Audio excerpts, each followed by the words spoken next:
Today on The Grid, it's a very special day. We're doing a PlatyPod new product Kickstarter launch.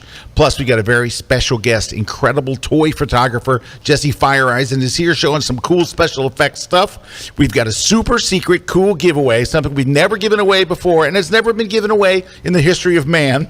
The Kuna Man has a wild story about the space launch he covered out in Boca Chica, Texas. It's going to be a crazy day, and it all starts in just 23.2 seconds. Let's go! The Grid is brought to you by PlatyPod, the tripod alternative that is changing the world. Everybody has a PlatyPod. You should too. Go to platypod.com.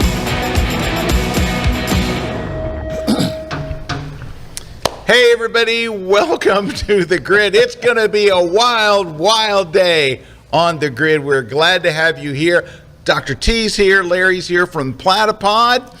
Jesse's here, Mr. Kuna's here. Hey. We had to go on two sets. We have too many people here today, but we have a fantastic show today, which will include Larry launching another part of the PlatyPod family in a very, very interesting. I just watched a 5-minute video right before we went on the air about this new product, and I'm surprised at how cool it is. And I've seen it before. But we have a short video to show you about it a little later. But how you doing, Larry? I'm doing great. You've more than seen it before. You had some input on its development too. I did. Very much for that. I had input, which you know what that's worth. Jesse's here. Now, I'm a fan. Erik and I are big fans of Jesse. You've heard us talk about his work here on The Grid before. He is an unbelievable toy photographer. Just crazy stuff, and I follow him on all the socials, and I always see his stuff, and it's like his stuff is next level. So he's going to be showing us some stuff today. We're very excited about that. And you guys can't see it, but Skip Cohen is in the studio, which is worth 10 points anywhere you go. Also, if you happen to live in Texas, keep Kelly Jones as mayor. He's my buddy. He sent me this shirt. He's running for re-election. Proven leadership. I was going to comment on the T-shirt. Proven, yeah, that's it. Keep Kelly. Now, I thought I could maybe make it a B, keep Kelby. I just painted in there, but I didn't. Anyway, keep Kelly. Proven leadership, proven results. Proven leadership, proven results. Proven. Say it again. All right. Anyway, thank you for the shirt, Kelly. Kelly's a buddy of mine. Sent me the shirt. I saw it here on the Grid set yesterday. I said, oh, I'm wearing that tomorrow. So here we go. All right. First things first, we got some stuff to tell you. We got a Lightroom conference coming up very, very soon. It's going to be huge. It's going to be great. You're going to love it. It's coming up May 16th and 17th. So go sign up right now. Everybody else has already signed up. Don't be the only one not there. I'm coming too. Larry T's going to be there. Right. Oh, yeah. Everybody's going to be there. It's going to be awesome. And I'm doing some classes. I'm really excited about a class I've never done before that I'm going to be teaching and doing it in the studio that involves a live shoot and a bunch of other stuff. I don't want to spoil it for you, but it's really cool. That's coming up. But there's so many classes. It's like 2 days plus a pre-conference day, and there's 2 tracks. There's so many classes, and you get the whole thing archived for a year so you can watch any classes you missed. You can go back and watch Larry again and again and again. And I do. Most of you will be doing that. I don't know if you're really there for the Lightroom or Larry, but anyway, what else we got going on? Me and Mr. Kuna are off on Sunday to New York City. New York City. New York City. We're doing a travel photography workshop. Scott, didn't you just come back from one? Yes, I did. Why did you choose to do this other one so close? Because we wanted good weather. It gets big hot. deal. I was born I thought there. it was we liked. I know you were born there, yeah, but let me ask you this question. Is there anything hotter than June or July in New York? It's hard. Yeah, but I'm not allowed to say that. Yeah, that would be August. Yes. So anyway, we're going to go, and it's not going to be Starts with hot. an H. It's going to be nice. We're going to have great weather at a great time, and we're going. We had 2 spots open up. I had one guy couldn't make it because of work. Another guy got sick and said I can't come, and we filled those 2 spots like that. So we have a full house. It's going to be so much fun, and Erik and I are working on all kinds of secret stuff. Oh yeah. Oh we were yeah. just talking about another thing. Oh yeah, we got a new thing we're working on. Boof. Yeah, boof is all we can say. All right, I want to real quick show you some pictures from my Lisbon trip. I finally got my Adobe Express page together. Now, I will tell you this. Cheeky Nando, you know Cheeky Nando. I love Cheeky Nando. Everybody We're good loves friends. Cheeky Nando. He's the best. So Cheeky Nando did a Spark page, and I saw it this morning. It is the most accurate and in-depth account of my entire trip to Porto and Lisbon. And I can you see my screen here? Can you see it here? He called it 192 hours with Scott Kelby in Portugal. That does not sound flattering. It sounds like, oh my God, 192 hours.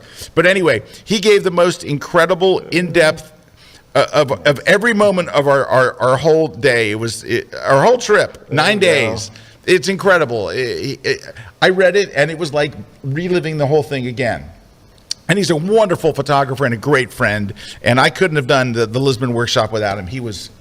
Dude, you would have loved it. You'd have been proud of Cheeky. He was the man. He always is. He always is. He always comes through. He is that guy. He's the guy you can count on. Like, you know, if you were to get kidnapped, which I think is likely after today, you get kidnapped and you're in a country, some weird country that is a breakaway republic or something with a fake name, and you're in a jail cell and you're sitting there. You know that Cheeky Nando is going to come bursting through with a bunch of commandos and pull you out. All right. So I'm going to show you.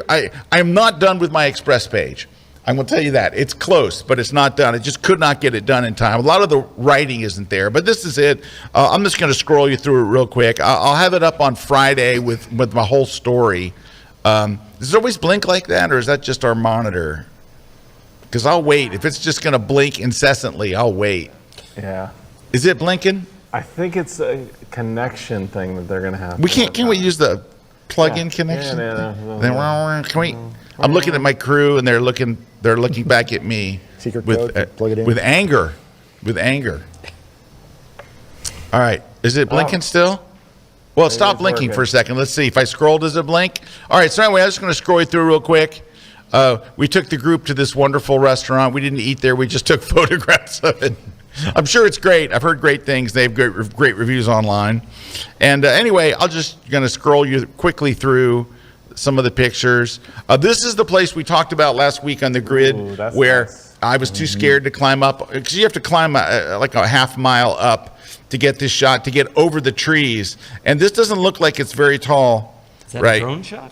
No, it's not a drone shot. It's climb up. It's Mimo. That's Mimo climbing up on, and you can't tell, we're at the top of a hill. So you go all the way up a half mile, and you're up this top of this hill. Then you climb on these scary rocks, and then you have to climb on the monument to get over the trees. And I'm firing it, look, from my phone. I'm using a wireless camera. So he's my human tripod. It's Mimo, the go anywhere human tripod. This does not look like safety approved at all. Oh, dude, it's you can't where's even the see. railings and This doesn't. You Can I can't even. recommend a PlatyPod for this That would situation? not Yes, fly. a platypod would have been great. I think so. You know, I had my platypod with me the whole time. I had a platypod Ultra. You know where it was when this was taken? In my hotel room safe. It's the most valuable thing I own. Hey, look at this. We got to do a portrait. Nando got us in with a famous Raul Perez, who was a famous impressionistic painter, very famous in Portugal. 80 years old, invited us into his home and let us do portraits. And we brought up people from my group 2 at a time.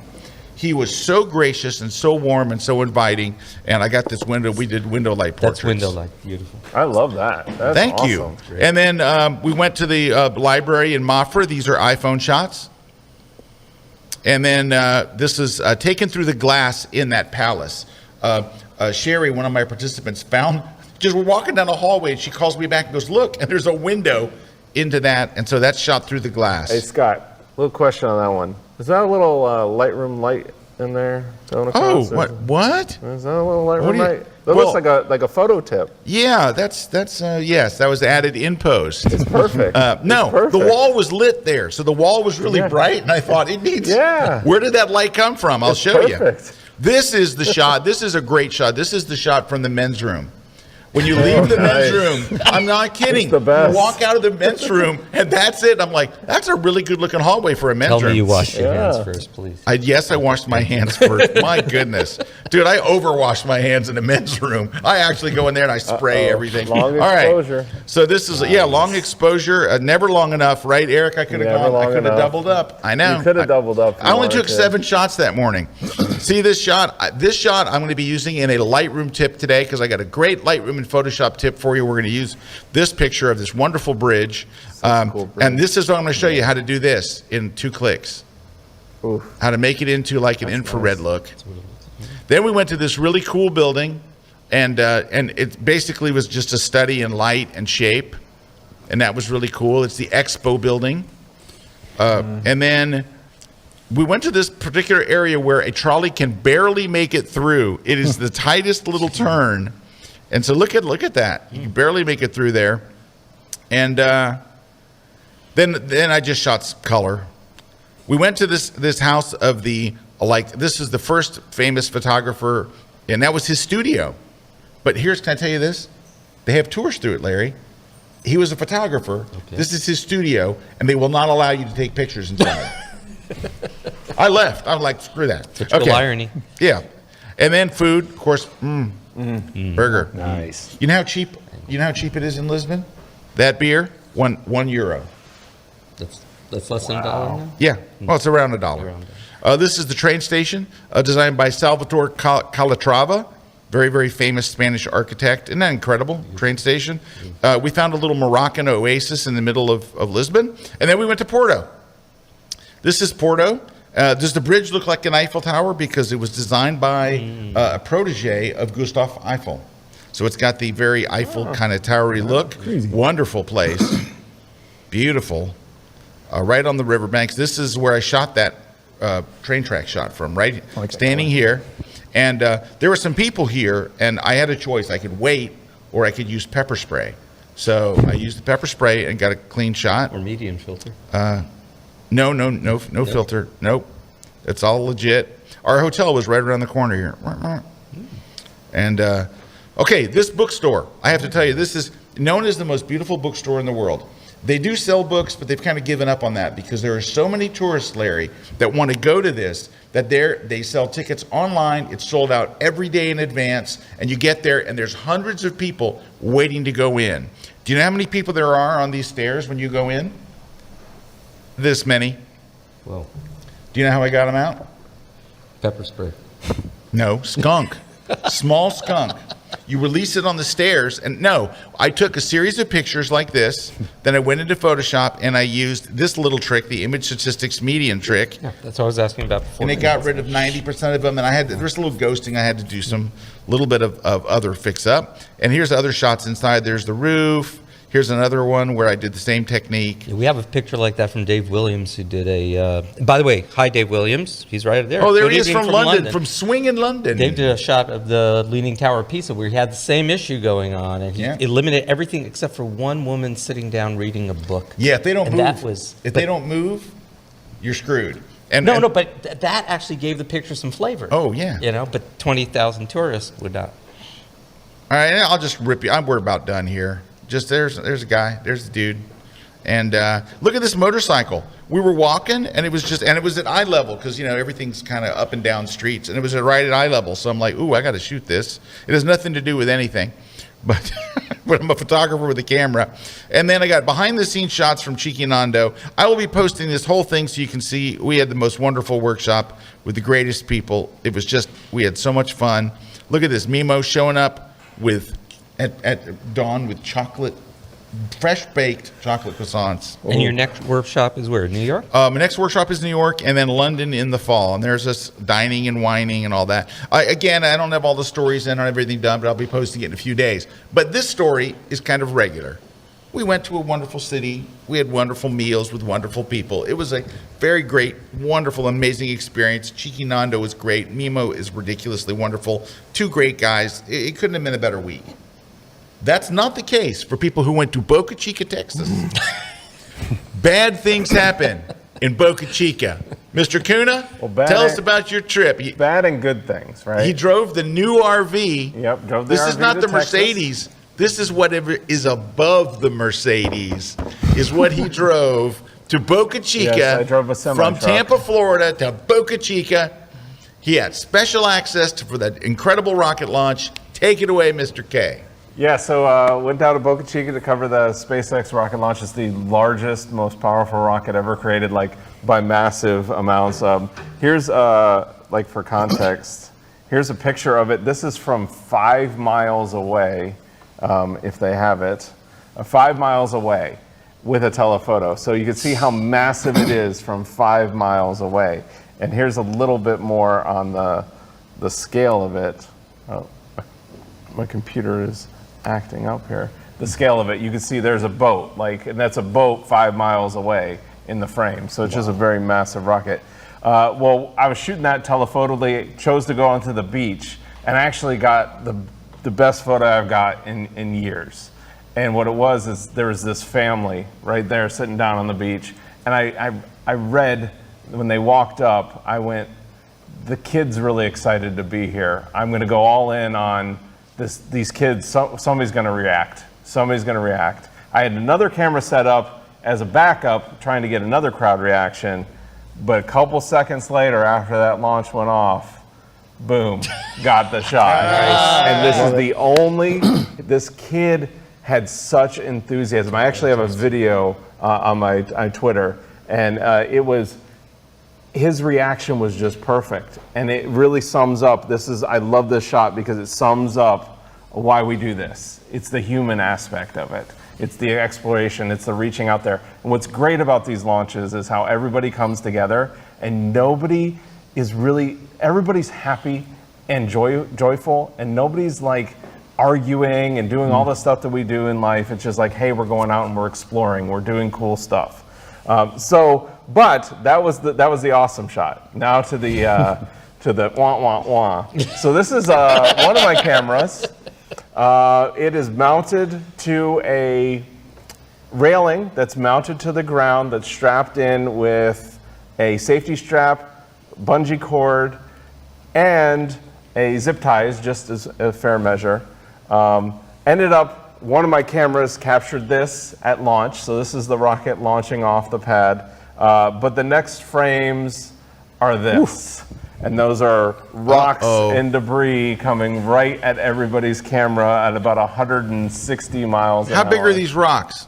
Well, some of them were the size of like refrigerators, some the size of like microwaves, some the size of basketballs, all over the place, the range.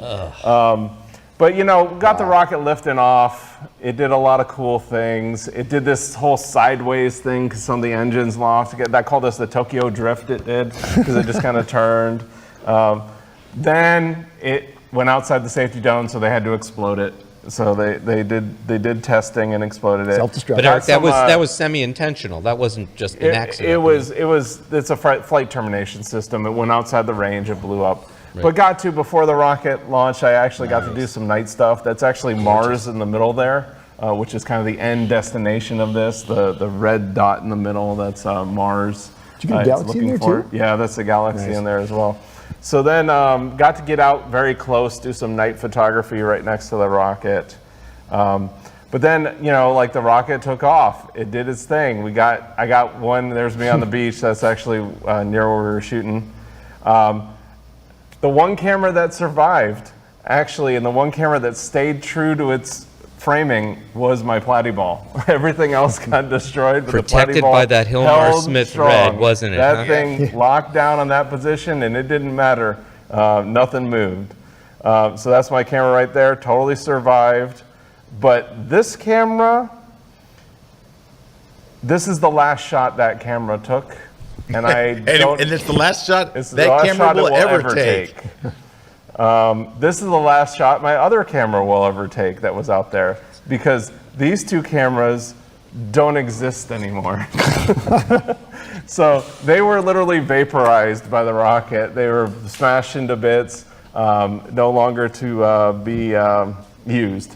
So I'm actually right now going to be replacing those cameras. And getting new cameras. So if anybody has an old 5D Mark II, 5D Mark III, 7D, that's what was out there as 5D Mark II. So Eric, 5D Mark III, send it our way, because I'll blow it up. It's just sitting on a shelf.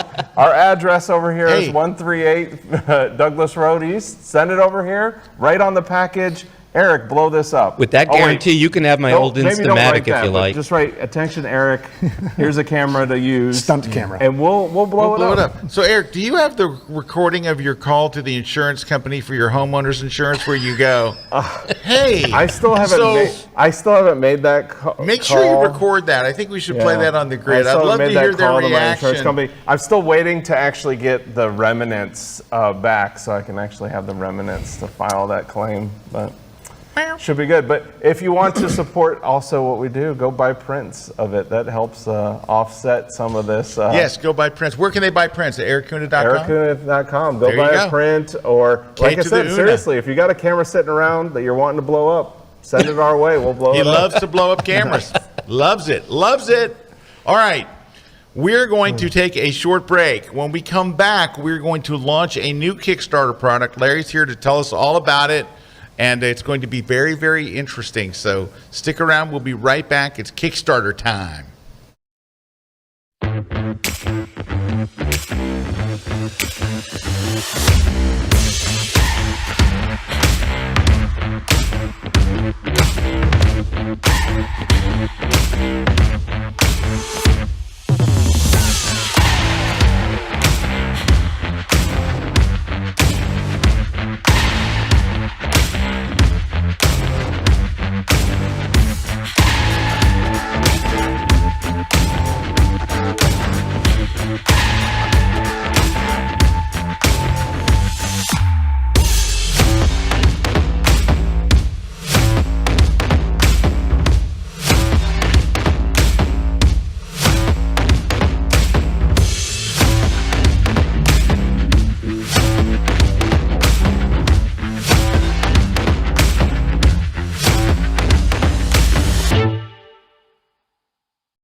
Here we go now.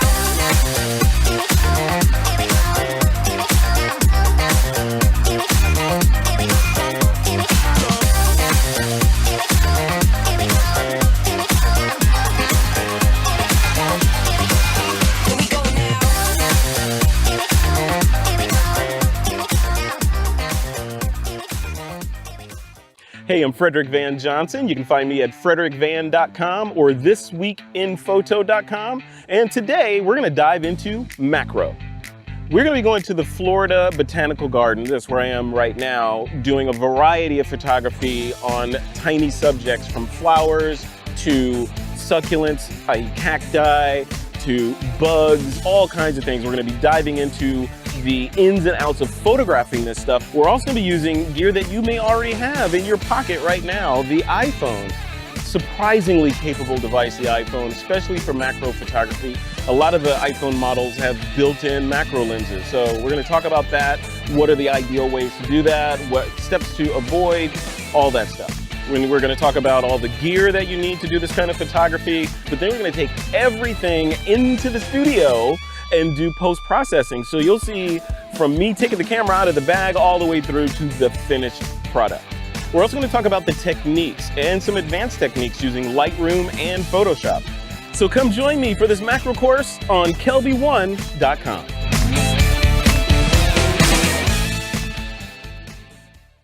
This segment of The Grid is brought to you by B&H Photo, the professional source since 1973.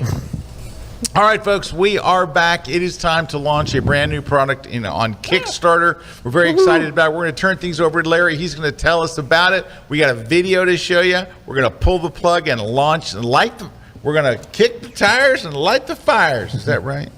Did I say that? Yeah. Okay, all right. Good. God, we got explosions, we got fire. What did you do in high school, and how many times were you in detention? I want to know. Often. He was often in detention. Anyhow, hi everybody. So we're back with yet another Kickstarter launch. We're not looking over here. Okay. Nope. There. Hi there. Red light. Hey everybody, got the right camera. All right. So we've been here a few times. We have a new object called a PlatyPod handle. And you know what? Say no more, right? Yeah, show the video. Let's go to the video, and we'll show you some stuff afterwards. And then we got some good surprises. This is the new PlatyPod handle. We designed it from the ground up to elevate your shooting experience. Hi, I'm Hilmar Smith and I'm a creative portrait photographer. Today I'm going to show you how I will use the PlatyPod handle to take videos of my behind the scenes during my photo shoots, make reels, and document everything that happens when I'm at work. The other way that I will use it is when I'm out, I always like to bring something with me. I will bring this and I will show you how I will use it with a light on different heights, and I can put this pretty much everywhere because that's what PlatyPod is good for. The PlatyPod handle is another great addition that I will always have in my camera bag. Currently I'm in New Zealand and I'm shooting a product review of the new DJI Mavic 3. This new product is perfect for vlogging. It's easy to pick up, hold on to, and put down anywhere you want. Having the new PlatyPod handle makes my life easy. PlatyPod handle is perfect for vloggers. You can mount accessories, hook it up to your tripods, and easily carry it anywhere and everywhere. What I love about this is the way it looks, the way it feels in the hand. For a lot of my macro work, I like to use the handle because I can actually attach goosenecks, put lights on the ends of the gooseneck and have the light in perfect position when I'm doing macro work, and you can really position them and set them up exactly the way you want to give the kind of light effect that you're looking for. You know, there's a ton of things you can do with a product like this, just the fact that it's so small and convenient. I've only had it for a short time and it's already sparking some new creative ideas. The PlatyPod handle now allows me to hold these larger figures up off the ground for more dynamic poses. So with the handle and the gooseneck coming out of it and the mini clamp, I was able to hold up the figure up above the ground, put them in a jetpack flying pose, take a couple shots, and it worked out so great. It's going to be really cool. I can't wait to see what new things I can do with it. The handle is so versatile and works with all current PlatyPod products. You can use it to gain extra leverage when mounting your setup to trees or other hard to reach places. My favorite feature is definitely all of the hard points on the top. 8 tripod screws. It's so flexible and creative. I can do crazy things with it, very complex setups, but otherwise it would be nearly impossible to have everything configured the way that you see it here. The ergonomics of that handle, the girthiness, the easy access. I can extend it up to 10 inches, retract it. I can do multiple things with a straight little tool. It's been added to my tripod, it's been added to the PlatyPod. It's just one of those great tools that works so well with all my other tools. When it comes to working in the snow, you no longer need to worry about getting your camera buried. The adjustable height will allow you to quickly set up, get your action shots, and avoid the mess. I've created the PlatyPod handle for you, the vlogger, the macro, food, and product photographer, the content creator who understands a versatile quality tool. From time-lapse to tethered shooting, tabletop to tinkering, the PlatyPod handle is for you. Join the PlatyPod family, along with thousands of artists like you who wish to create. Thank you. Hello again, everybody. So, Mr. Kelby, can I call you Mr. Kelby? Please do. Not Scott, just Scott, would you like to launch a Kickstarter? I would love to. Can I click the button? Oh, well, we want to see you click the button. So, all right, hang our on. cameraman's coming around look here. at that. Whoa. Okay. Whoa. All right, and 3. Man, hey, can I say something? I'm glad I wore a hat today. Okay. 3, 2, 1. Let's go for it. Okay. Hello? We have officially launched the Kickstarter. Right, let's see who's going to be the first one. Okay. Who's getting the first one? And guys, you're going to see, for those of you signing up today, Wednesday the 26th, or tomorrow, Thursday the 27th, there are some 2 super special offers here. Their prices are so low that, Scott, I would tell you about it, but you have to kill me. That's it. I'm sorry. It's too low.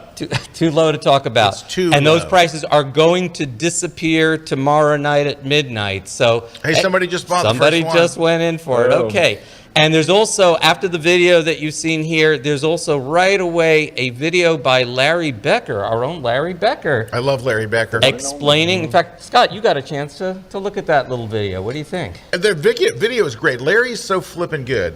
So it's a great product, and Larry shows it so great. And it's a very, I think people are going to be, I think it's a very eye-opening, because it starts to make you think of all the ways that you could use it. Also, all the things that it does that I didn't even know it did. So it's great. Larry is he's a miracle of science.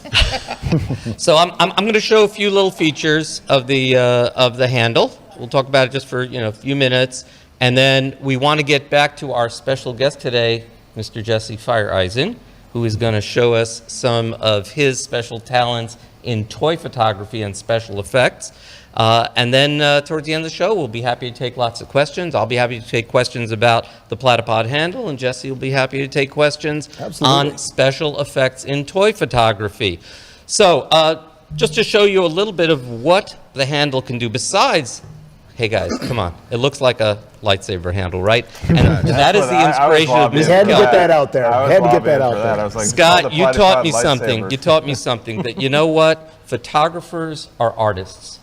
Yes. And artists like to use things that look nice. How it looks matters. How it looks matters. It absolutely matters to us. You once told me a great story, by the way, about your meeting with the Microsoft people. Oh, meeting yeah. with photographers with the Microsoft I remember that, people. yeah. And Scott, well, the way I recall the story, it was about 15 photography greats, and Microsoft wanted to know, why aren't you guys using Windows computers? Yeah, everybody in there was using a Mac, except for one guy who borrowed a Dell laptop. Right, and you basically told everybody, okay, take your computer. There was one guy, right? We lifted the Dell. Right, the Dell, and it had all the screws and fans on the bottom. It looked like the bottom of a refrigerator. And it had a fan and screws and plates, and it was awful. And then I said, now look at this. And I held up the bottom of my Mac, which looks like that.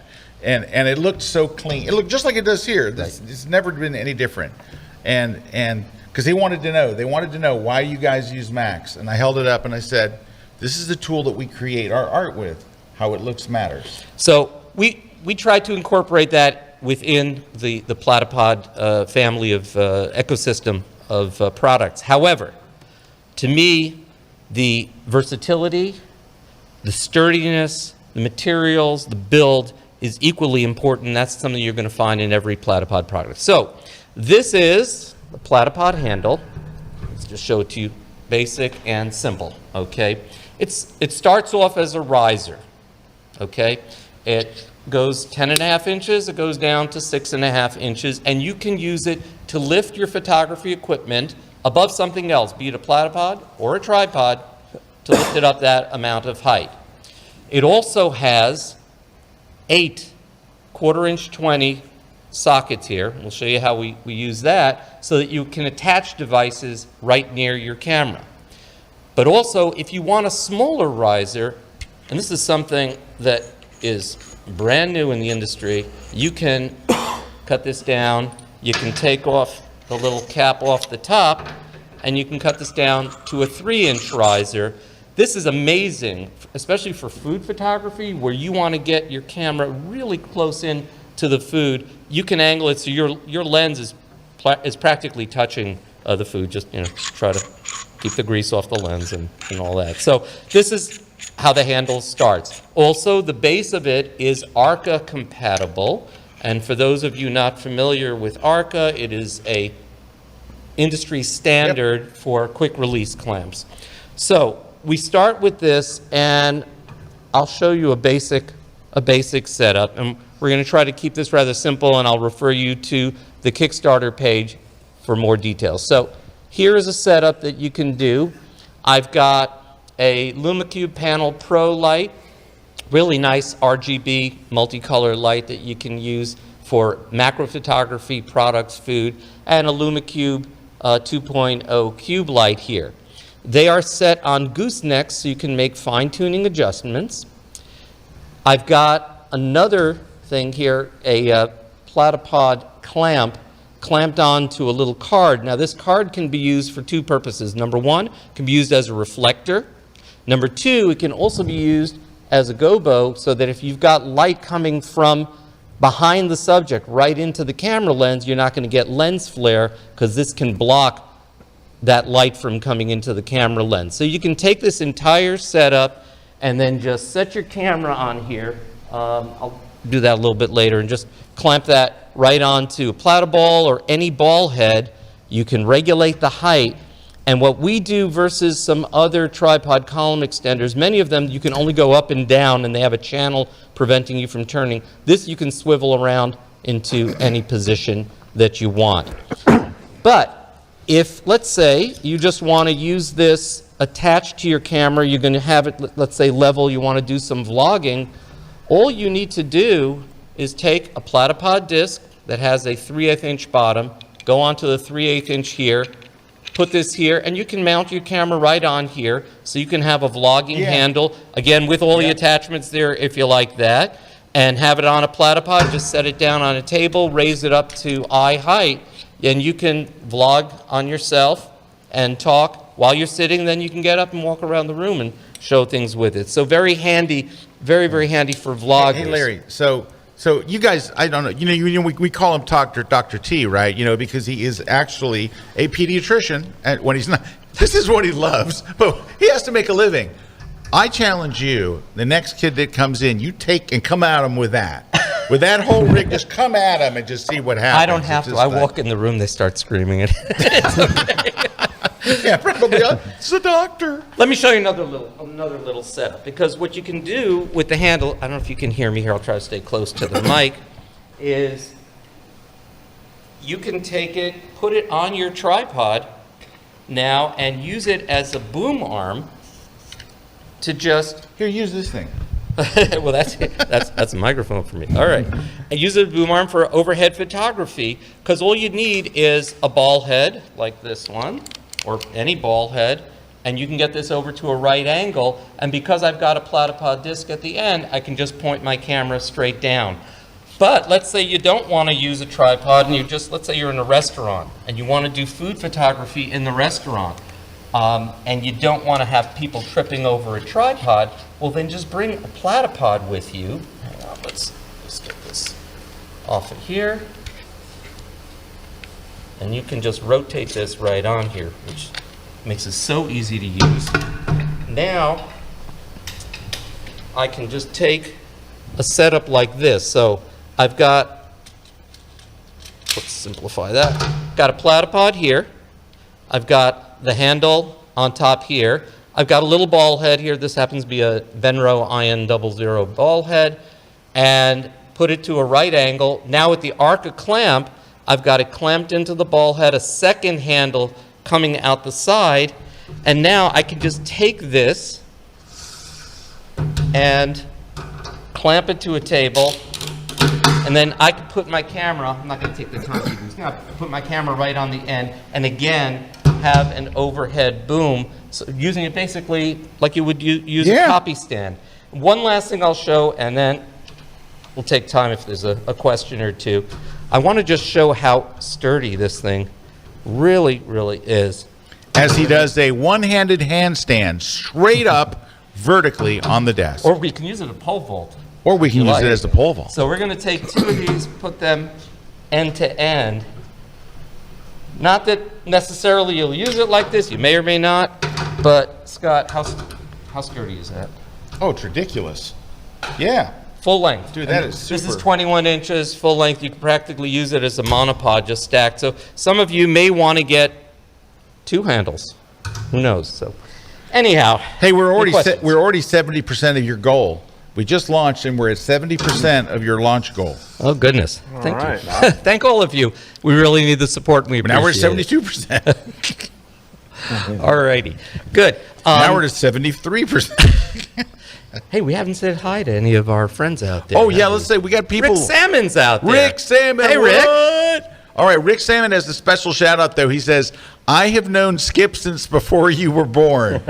So you're underestimating my age there, Rick. But always nice to see you, Rick. Hey, we had some more shout outs there. I can't see them because they're, oh, gosh, everybody's here. Christy's here from Idaho. Idaho. Gary's here from Tacoma, Washington. Tim, hey, Tim's on our workshop. Yeah. Tim's super cool guy. Deborah from Indianapolis is here. Magnus is from Sweden. Stani is from the Czech Republic. Kevin LaRue, what up, Kevin? Can I give one special shout out? Yes. I want to thank our friend Liam Tain, otherwise known as Frenetic Fox. This is the third Kickstarter in a row that Liam has been backer number one for Platypod. So thank you very much, Liam. You can also find Liam, by the way, on our Facebook Platypod user official group. If you just go to Facebook and look up, search Platypod user group, you're going to find a whole bunch of people. We've got, Skip, how many people? Over 1,000. Over 1,000 people. When we hit 1,500, we're going to be giving away a free prize, I think a Platyball, correct?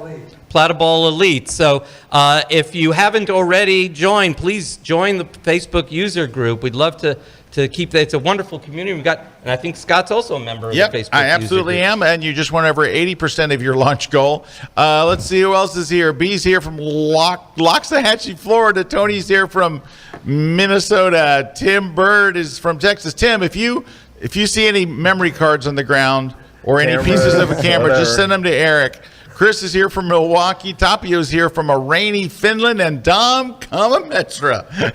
You know Dom? Don Kamarechka. Don is the mad scientist of macro photography. He is, man. He's amazing. From Varna, Bulgaria. And Don was in that video and showed us an octopus setup in the video. That was all right. Real quick, got some questions. Judy wants to know, what is the weight limit? So it collapsed. We're claiming 22 pounds, extended 11 pounds, and I haven't done a weight test on the double length, but I would assume at least 6 to 8 pounds on the double length. Feels really sturdy though. It's that thing's amazing. like a I was rock. even surprised when I got these back and tried it out. It was, I could test out those. Erik will blow it up for us. He'll blow it up. He'll blow it up. Probably Put it to the explode at test. some I'll point. test it out. Gail wants to know, how far does it extend? It extends 10.5 inches. So that's simple. That's simple. All right. There you go. All right. If you have any more questions, of course, while Larry's here today, please ask them. And I've got you know what I got for you? I have a Lightroom tip. What? Lightroom tip. That was pretty good timing. Because you came at it quick. All right, got a Lightroom tip for you, because every show we do a Photoshop tip and a Lightroom tip. Here is my Lightroom tip. I'm happy to show you this one. This is kind of cool. All right, so I showed this photo earlier, and I told you I was going to do a tip with it later. So what I did was, I'm going to convert it to black and white, but it's the second little step that makes it look like an infrared black and white. So this is, as it is, just a regular picture, right? So I'm going to go over here in Lightroom to the right of the word profile. You see these little 4 squares over here. The little 4 squares. Can you zoom in? No. All right. So 4 squares. You click on it, and you have all of these different profiles, and we're going to go to the black and white profiles. And you have all these different ones that you can choose if you hover your cursor over it. Find one that you like. I like this one right here, black and white 07. That looks pretty good. We're going to click on it. All right. How do I make the sky black and everything black? And it's just very, very simple. Ready? Go up here to the word amount, drag it to the right to 200. Done. That's it. That's how I made all of those things black and white. That is it. That's how you like that. That's an easy, simple tip. Drag it to 200. Your sky goes black, Now, I kind of like that some of the clouds, you can still see some of the wispy clouds at the bottom, right? So I don't know if you noticed that on my page. I had a couple different ones with some clouds. But when you go tied in on them, like, let me just show you. If you go tied in, I don't have it. Rats. I was going to show you on a tied in one, you don't see any of this cloud. Let me just grab another, tighter one here. Oh, this is tighter somewhat. That's good enough. Go to black and white, choose whatever you like, and then 200. Done. Just like that. Boom. Oh, wow. Yeah. So, it's kind of a cool little tip there. It's a Lightroom tip. It's a Lightroom tip, and we just crossed the goal. So, you have to set a goal, before a Kickstarter can be fulfilled, that you have it, what your pledge goal is, and we just went over it. Oh, and it keeps going. So, hey, thanks to all of the backers who are backing Larry's wonderful product. Thank all of you. Thank you. I know that there's been people that have been dying for this thing to come out. There's been people that have been begging you to do this for a long time. But I will say this, and this is a testament to you and to Skip and your whole company. Your stuff is never designed in a vacuum. Larry sends these products while they're in kind of a beta stage to so many different photographers, so many people that he trusts, and they freely give their feedback. Larry doesn't want us to hold back. He doesn't tell me the truth, tell me what you think. Yes, man. Tell me what it needs, tell me, and so when you get any product from PlatyPod, there's so many serious photographers and working pros that have had their hands in developing it, and they're not doing it for pay. They're doing it because they love Larry, they love the products, and they want to see great tools made for photographers. So they volunteer their time and their honest opinions. And the thing about it is, do you know why they still do it to this day? Because Larry actually listens. So many times you tell companies, we need this and we need that, and they go, and they never do it. But Larry does it, and like when he sends you the next one, he's like, well, I added this because Hilmar said this, and I added that because Jesse needed this, and da-da-da, and all of a sudden you've got this product that does all this stuff. So that is a testament to how you develop your products. Well, you know, I've been a photographer for 50 years, 10 years longer than I've been a physician. and I care about that. This is stuff that I want to use myself. And that's how it gets developed. This is true. You're very passionate about your photography and the photography community. You're a great supporter of the community. So thank you for developing such cool products and for getting such great input. I wanted to say one last thing for all of you. Some of the super special offers today, those are for delivery in August. We have other offers that if you just can't wait, we are going to have a shipment in June.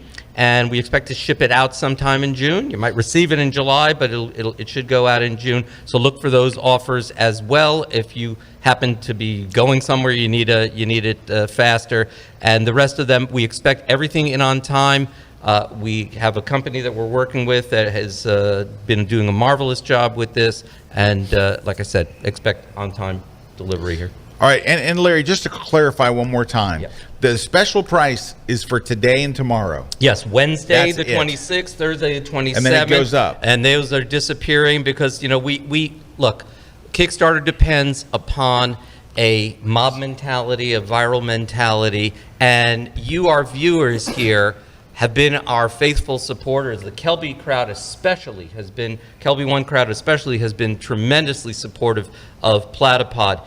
And so if you can help us to get the message out to the world, I think this will go viral. And frankly, I think that everyone who owns a PlatyPod is going to need one of these. You might not realize it now, but the first time you use it, you'll say, oh my goodness, I don't understand. It's great for cameras, it's great for lighting, it's great for audio equipment, for monitoring equipment. What's it made of?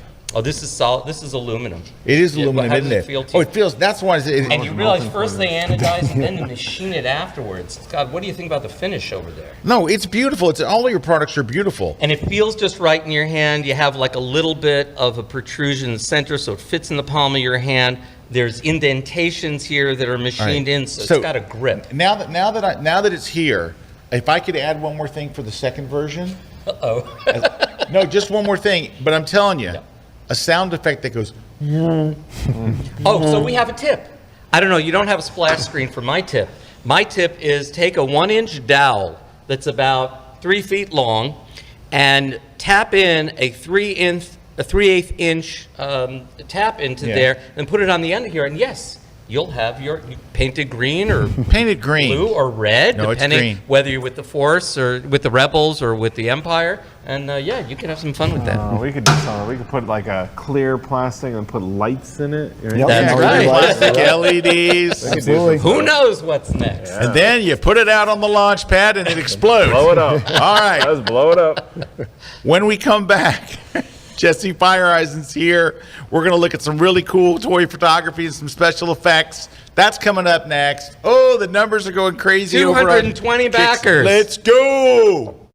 Hey everyone, Rick Salmon here. I am so excited about my latest Kelby One class. It's on action photography. Now in this class, I'm going to show you how to photograph birds in flight, horses jumping, BMX bikers flying through the air with the greatest of ease, and dogs running at top speed. The class is jam-packed with tips, tricks, and techniques that you could apply to all types of action photography. And of course, I'm going to cover all the different lenses that you could use to tell your story. Now we're going to keep the fun going in the studio, where I'm going to show you some photo processing techniques. My friends, please join me for my latest class only on Kelby1.com.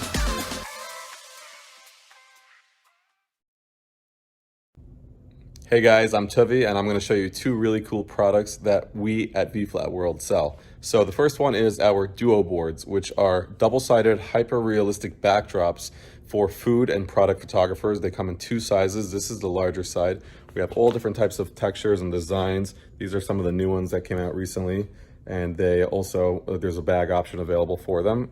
And our other product, which is what we actually started the company with, it's called a V-flat. It's a foldable V-flat, and it's used for portrait and studio photographers to control light on their subjects, to either add light with the white side or use the black side to subtract light, or even block like an unwanted window light coming in.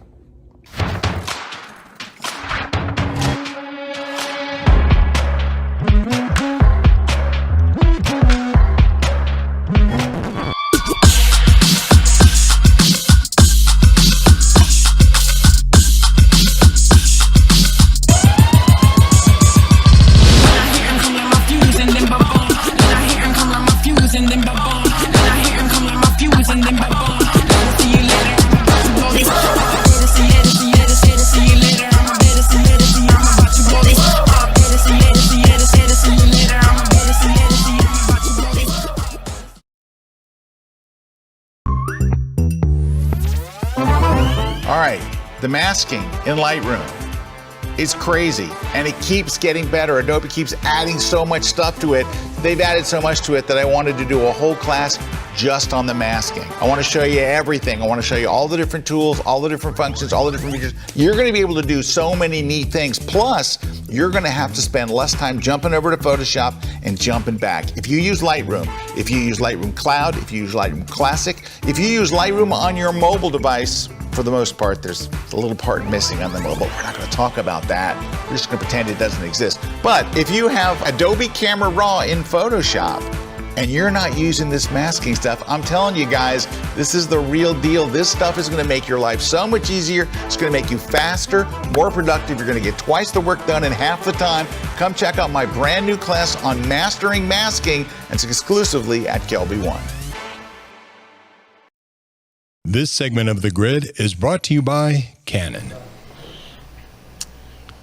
Hey, we're back. Scott's here, and we're going to bring on Jesse. We're going to flip over to him. He's got some cool stuff. I told him he's wearing his Adobe shirt today, so he's going to have to do some. He's going to have to do some post processing. And I've got after he's done, I have a Photoshop tip. Unless his stuff is so spectacular that I'm embarrassed to show mine. Scott, do you remember how we found Jesse?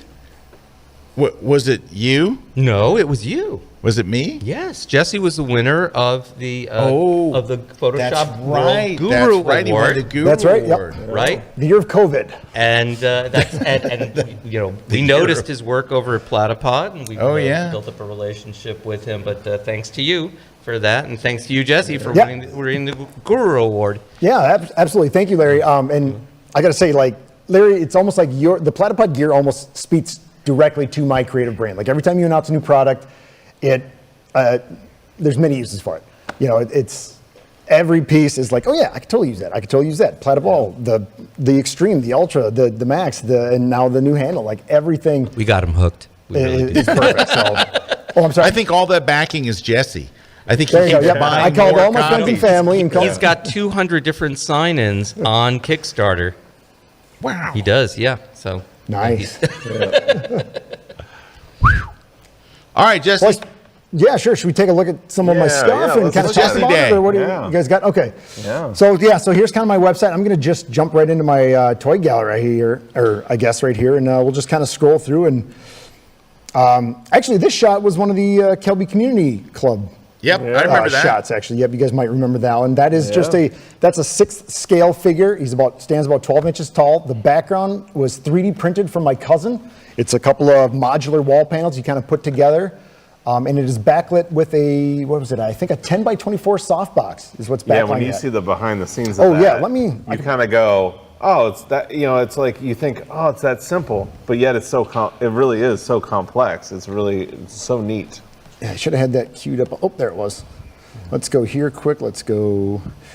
Let me just fly into this one quick. And we'll just narrow this down to. Yeah, there's the behind the scenes. Yeah. So yeah, so there's the setup. Online. Yeah. Yeah, so it's a pair of 10 by 24 soft boxes. One's backlighting the wall, and one is overhead to kind of light the figure.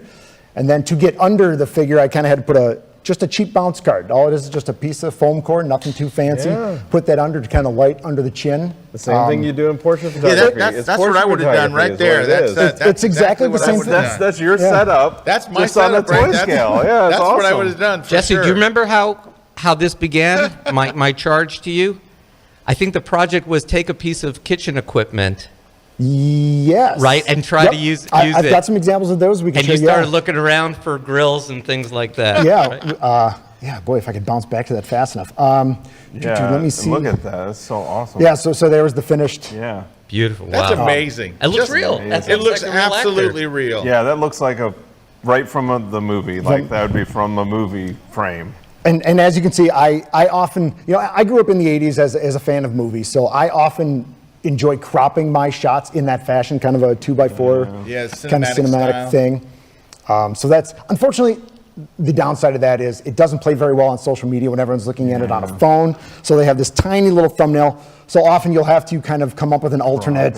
Different crops. I'll make like a 4x5 crop, 8x10 version. So a lot of my shots, the way I shoot often is I kind of overshoot it extra wide so I then can come back in with multiple different crops. I guess that's maybe the graphic designer in me where I'm kind of pre-planning like, well, if I want to put text to the side of this, I should probably make a space for it. Jesse, how'd you get the eyes to pop like that? I'm sorry? How'd you get the eyes to pop like that? Did you?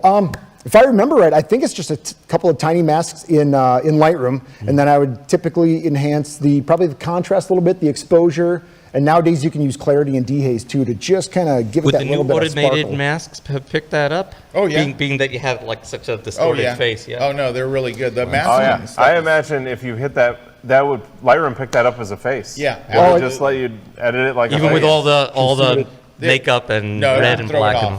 So this was edited before the new AI feature, so you can see you can see that, right? Yep. Yeah. See some of my old. But nowadays. But now, if we wanted to, it might even. I think it'll do. Yeah, so it easily selects the person there. Yeah. Yeah, and then you have all the ability once it selects the person to even get in there and do more stuff. Yeah. What was the? How do we get it to select the person? Select people. There we go. Yeah. See what. And then wait till it detects the face. Yeah, it detected it. No problem. There's one person. Yep. And here we go. Yeah. It's got all the facial features right there. Look at that. Boom. Oh, look at the eyebrows. Yeah, with all these. So easy now. It's crazy how great, isn't it? How much time savings you can get from that stuff now. Oh, it's so amazing. Yeah. I like the new one, facial hair. Yeah. When they added that because of Erik. That was the. That was it. Absolutely. People were constantly trying to retouch his photos. I called them up. Constantly. So I mean, that's really all a lot of this stuff is. You mentioned it being like a portrait. And honestly, when I sit down for some of these shots, I'm not really thinking about it as toy photography. I'm looking at this as a portrait. So I take a lot of the things I've learned over the years about, lighting the face, your key light, your fill lights, your backlights. Make sure you're focusing on the eyes. I'm almost always focusing on the eyes. And, if the character's at an angle, focus to the eye closest to the camera. All that kind of stuff. All these different genres of photography just come right back. Oh yeah, there you go. There's the member challenge. All these different genres just soak up as much as you can. It all comes into play. Well, I think that's what's cool about toy photography, right? Is that you can bring in so many different things. Like even like your shots, like where you'll have like a speeder going through the snow or the Millennium Falcon like flying through stuff. Oh, yep. Like you still are introducing a lot of the concepts of slow shutter panning and motion blur. Absolutely. Because you have to bring that in, which is a totally different style. Yeah, we could go to portrait photography. That's what's so cool about it. So here's one. These ones actually haven't been seen yet. I'm kind of showing some stuff I had never released. So I shoot on my social media. I typically post something once a week. Some weeks you're on fire, you're taking shots, you have a whole bunch. Some weeks you're off. So I actually have an entire unpublished collection of stuff that I'm like just kind of keeping for a rainy day. So here we have the Razor Crest. You know, Erik was talking about motion blur and stuff. So Motion blur, so if we go take a look at that behind the scenes, this is just one sunny day. Let me narrow this down a little bit. I think it's maybe one of these guys. So this is a tiny model of the Razor Crest. It's no more, I think it's maybe 3 inches long, and it's got sticky tack to a piece of an acrylic rod, and I just went in the backyard, stuck it in the snow. It was a nice morning, I think, 9:18 a.m. Yep. So it's just a nice morning. Jesse, if there's snow, it's not a nice morning. We're from You're Tampa. right, actually. Yeah, there's snow. We evacuate the schools. As you can tell from my great for photos. Exactly. So there's kind of behind the scenes, and look how small that is. You can see how small it is. Yeah. Like I said, I think it's it fits in the palm of your hand. It's like 3 or 4 inches long. Actually, kind of a funny story about this model is I'm trying to get more into the model stuff because we work on computers all the time, all day. You know, it's nice to then kind of a different hobby that, you know, is something tactile, something you can kind of build and hold and put on the shelf naturally after the fact. So the first shot I did with this model was actually kind of funny. I had it all finished up. I was super excited. I had it on its little rod. I took it outside. I'm like holding it up. I'm like kind of eyeing up a shot. Fell right off the rod immediately, like something out of a comedy skit or something. It fell and it broke the thing, and so I kind of had to glue a couple pieces together. But that's usually how it goes. It was just so classic. I mentioned to my wife, Katie, and I'm like, babe, you will never believe what just happened. I think here's like another angle. You know, you go out, you're out there, you might as well get a couple shots. Here it is coming at you. Oh yeah. Oh yeah. You see, you got the lens flare. You're getting different techniques with the motion blur, all that stuff. Yeah, little Photoshop, little Lightroom, little Boris effects. I use Boris effects quite a bit. Oh, love Boris effects. Yep. So there's a Boris effects lens flare. Boris effects are amazing for the special effects. Especially the special effects. Like their lens flares are amazing. Yeah. And there's so much you can do with it. I think I've been using Boris effects for maybe 2 years now, and I still feel like I've barely scratched the surface of it. I really truly do. It's like as deep as Photoshop. It is. It's so crazy. Yeah. Let's see what else we got here. Let me go back to. That's awesome. Let's see. What do you call all that white stuff again? Snow. Snow. Yeah. Oh, I saw a little baby Yoda there. Oh, yep. Little Grogu. Little Grogu action. So this is interesting because this is actually 3 different scales of figures. Everything here is a different scale. Let me back up and see if I can find that one real quick for you. Grogu Beskar. Let's do this. I think this guy. Maybe I don't have a side shot. Well, it's a little tricky to see here, but so what it is, so that's a 6th scale Mandalorian. In fact, that was the Mandalorian from the Photoshop World shot. Okay. So he's 6th scale. He's about 12 inches tall, and as you can see, the Grogu, I guess in comparison to this figure, it's actually works out about right. Yeah, it's close. Yeah. And then there's another Razor Crest model in the background. That one's a little bigger than the one you had previously seen. That one's, I think, that's maybe like 10 inches. 10 inches long. So for the ground, I've got some kinetic sand. I don't know if anyone's ever worked with kinetic sand. It's the weirdest. Cool. It's like this voodoo magic. It's like a mix between Play-Doh, sand, and it's just it's hard to explain. It's like Play-Doh sand. Yeah, it's super holds weird. A shape, but it doesn't. Yeah. So then for the backdrop, I knew I was going to probably replace the sky in eventually. So I just put another piece of foam core back there. A blue one that kind of matched, I knew I'd put probably a blue sky. So I picked the blue tag board, or foam core, excuse me. For lighting, I've just got a single, I think I use Godox flashes a lot. So there's a Godox 8200 in there, and that's probably, I think, a 36-inch round softbox. And then over on the left side here, just bounce. Yep, just a bounce card, for fill light. And then that's what's so great again about the styles. You're doing that, and you're able to take portrait photography, lighting like that, and those same concepts, and that looks awesome. Yeah, and again, I love how you put the Razor Crest in that distance in the background, where it has that depth and dimension. Yeah, it looks like it's got depth. Like that's where you're just thinking through all that stuff. Yeah, and I might have forgot to mention, I think in this shot I was also using a can of atmosphere aerosol, kind of it's like smoke in a can. So you kind of haze it up to give it that hot desert hazy kind of look. Yeah, and for people that don't know, you can actually buy it. It's just haze in a can. We have some. Yeah. We have some in the in the camera room. It's really great stuff. It's great stuff. Yeah, especially great to use outdoors. I caution if you're getting into toy photography and you want to use it indoors. I do caution a little bit. kind of sometimes leaves like an oily residue on some things, so just be careful. Oh, and open the windows. Yes, use it sparingly. Open the windows for sure. Let's go back here. Some more vehicle shots. Oh, I guess I'm on the snow theme. So here is, what do we got here? So here's 2 different scales again. Here, actually, I should go to let me go to the different collection here. Let's go this one.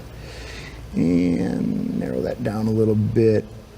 Okay, perfect platypod picture, actually. So the snow speeder that you saw in the foreground, let me go back to the shot.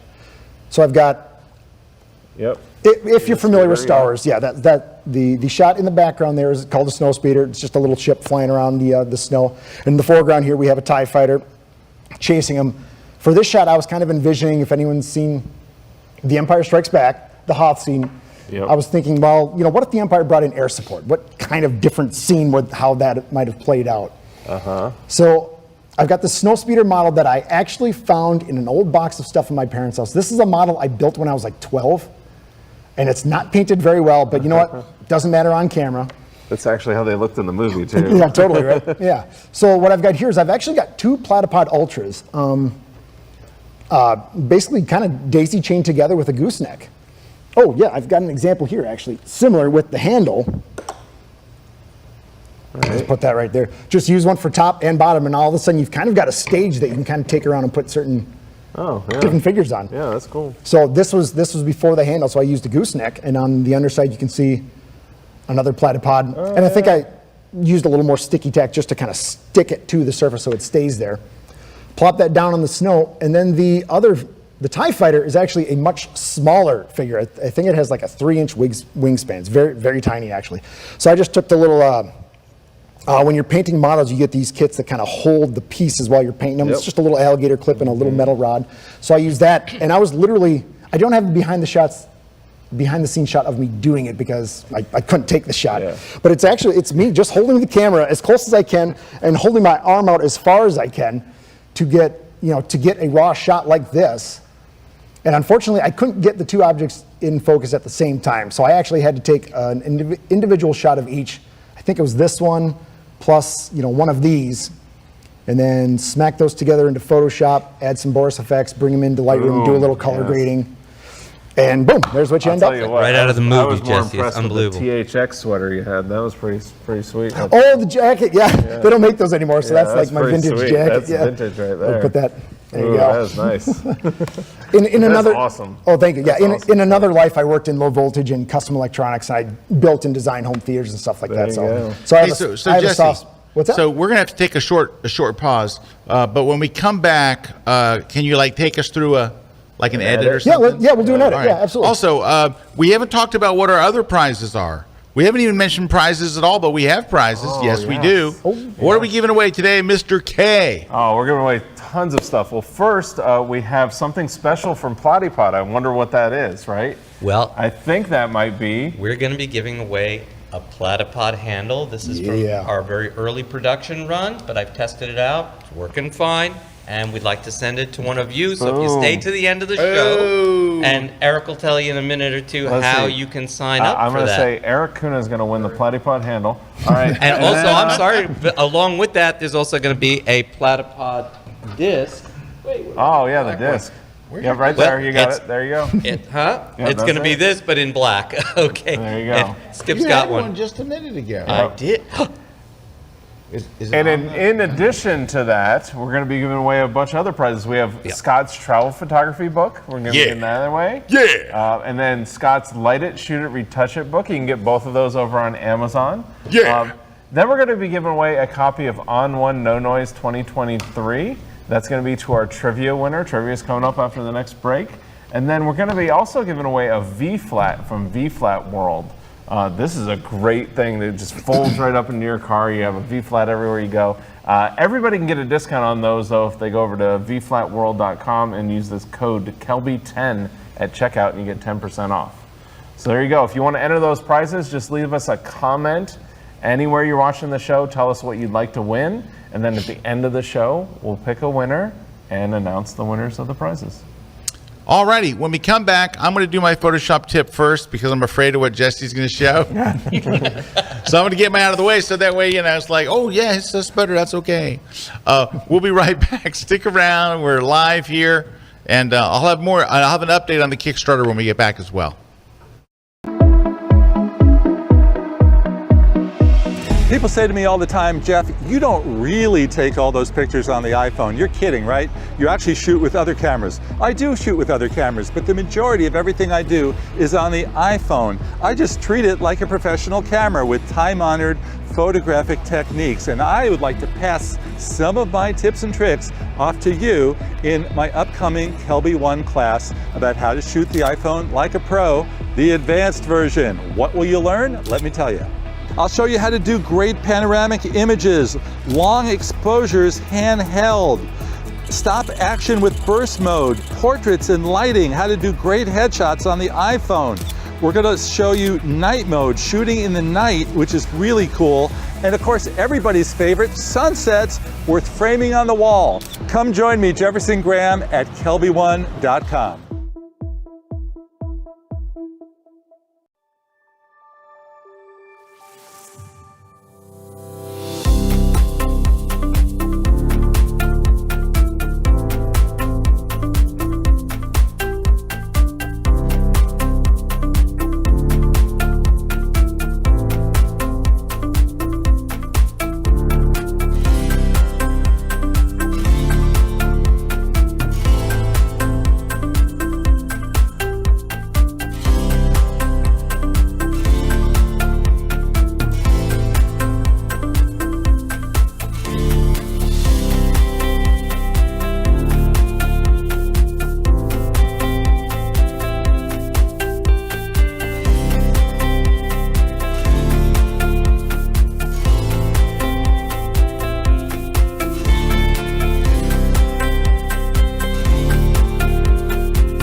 Hi, I'm Mary Bell. Come join me in my new class on creative portrait photography using outdoor light.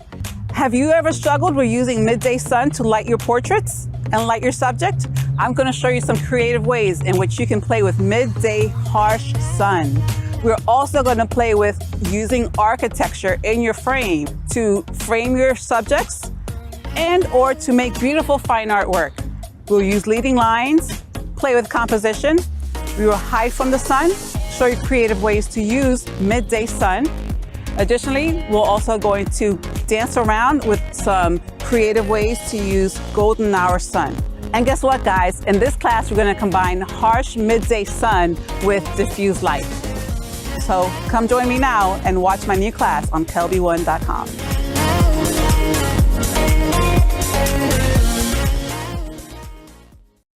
This segment of The Grid is brought to you by PlatyPod, the world's most compact tripod base.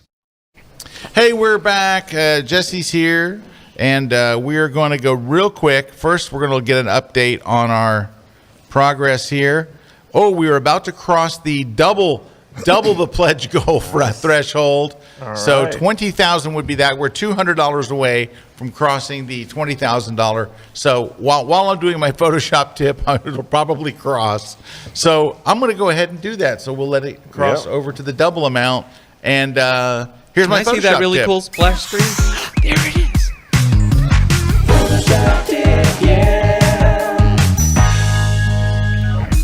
Oh yeah. Okay, so first, before don't remember, keep Kelly, right? Kelly. All right, just so we're all on the same page.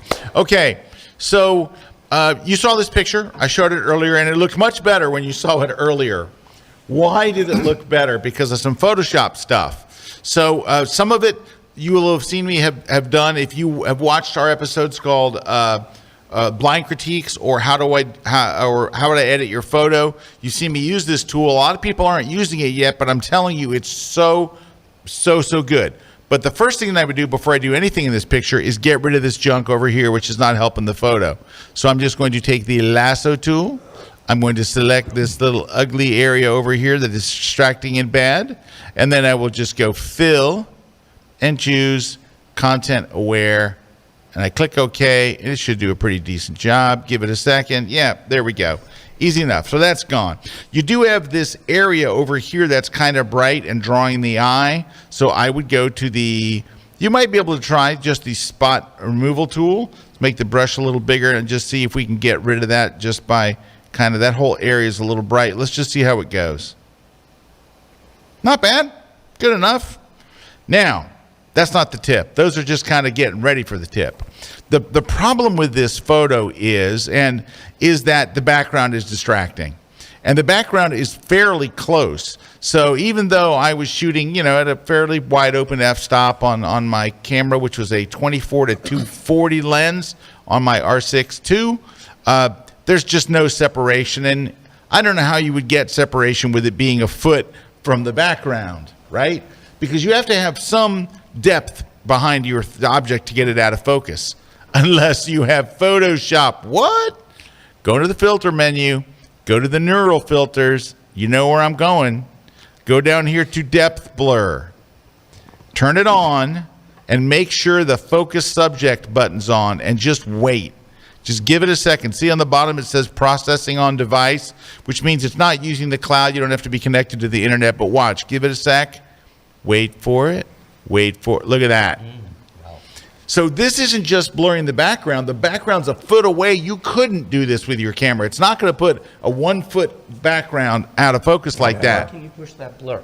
That's, I'm glad you asked that, Larry, because I have a blur strength slider here, and let's go, and we're going to crank that up. But you know what's neat about this? Do you notice that it also blurred a little bit of the foreground, which is how it would actually do it in real life, which is why this is smarter than your average filter, because that's where it would really do. And look at that background. So when you saw it in my thing, it looked more like that, right? So let me just show you a real quick before and after. Here's where we opened it, and then we got rid of the stuff, but look at the blurring back there. Yep. So that's what you saw when I showed it. Now, do you notice the mistake? It missed an area. Can you see it? The front of the wheel. It missed. No, this is all okay. This is good. It's right back here. Right back behind the back wheel. Right, behind the back wheel. So back over here. Right it missed this whole area.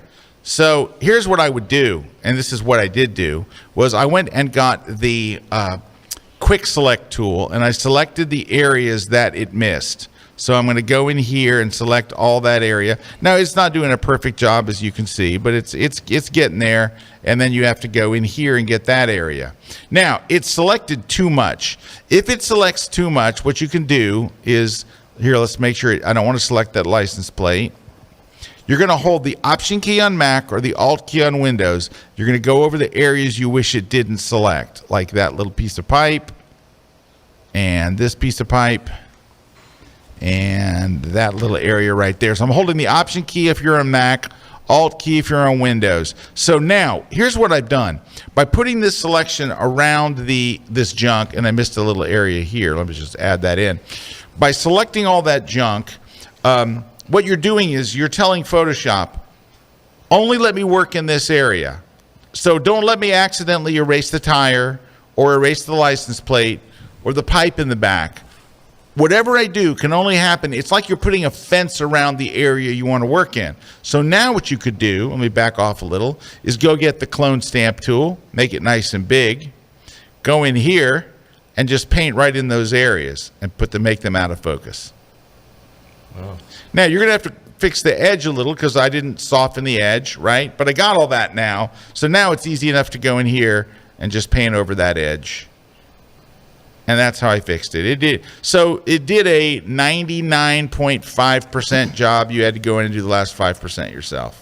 Yeah, and that's it. But that lens upgrade you got was tremendous. The lens upgrade was very expensive. you just got like a $3,000 lens upgrade like that. Right, but I mean, it makes a difference, doesn't it? Yeah, and just for you guys watching at home, just a reminder, here's where we started.